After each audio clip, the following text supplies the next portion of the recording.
बहुतेक लोकांना महाराजांचे गनिमी काव्याचे तंत्र जमिनीवरच माहीत आहे, पण त्यांनी समुद्रावर उभारलेली नेव्ही आणि किल्ले यामागे जे अद्भुत विज्ञान आणि आंतरराष्ट्रीय राजकारण होते ते खूप कमी लोकांना माहीत आहे. 350 वर्षांपूर्वी अरबी समुद्रावर कोणाचे राज्य होते?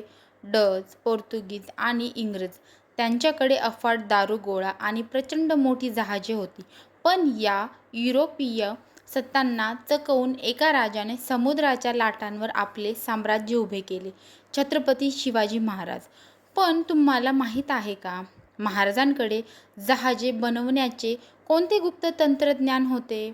समुद्राच्या मध्योमध सिमेंट किंवा आधुनिक मशिनरी नसताना सिंधुदुर्ग आणि जंजिरा सारखे किल्ले कसे उभा राहिले? आज बिहाइंड दी ग्लासेसवर उलगड करणार आहोत. इतिहासातील ते रहस्य जे आजही शास्त्रज्ञांना चक्रावून सोडते. गुराब आणि गलबत महाराजांचे स्टेल्थ तंत्रज्ञान. इंग्रज आणि पोर्तुगीज जहाजे आकाराने खूप मोठी होती, त्यामुळे त्यांना खोल समुद्रातच राहावे लागायचे. महाराजांनी यावर एक भयंकर युक्ती शोधली. त्यांनी गुराब आणि गलबत नावाची हलकी आणि पसरट तळाची जहाजे तयार केली. ही जहाजे अशा प्रकारे डिझाईन केली होती की ती भरती ओहोटीच्या वेळी किनाऱ्याजवळच्या अगदी कमी खोल पाण्यातही सहज फिरू शकायची.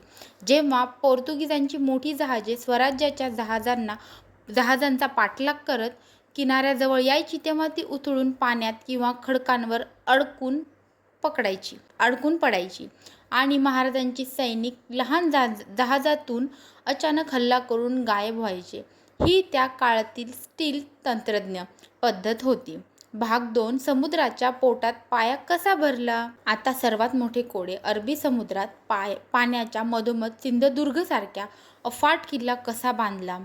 त्या काळात समुद्रात पाया भरण्यासाठी महाराजांच्या अभियंत्यांनी लेड म्हणजेच की शिश आणि विशेष चुना, गूळ, ताग यांच्या मिश्रणांचा वापर केला.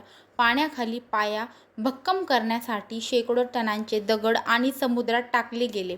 त्या दगडांमधील भेगा भरण्यासाठी वितळलेले शिसे ओतले. आज 350 वर्षांनंतरही खाऱ्या पाण्याने ते शिसे आणि खडक गंजलेले नाहीत किंवा तुटलेले नाहीत. आधुनिक सिव्हिल इंजिनिअरिंगसाठी आजही ही एक अभ्यासाचा विषय आहे. शत्रूचे होकायंत्र निकामी करणारा कट. महाराजांच्या नाविक दलाने आणखी एक वैशिष्ट्य म्हणजे समुद्रातील नैसर्गिक खडक आणि प्रवाळ यांचा युद्धात केलेला वापर. मालवणच्या समुद्रात असे अनेक खडक आहेत जे भरतीच्या वेळी पाण्याखाली अदृश्य होतात. महाराजांच्या नाविक सैन्याला या खडकांची अचूक माहिती होती.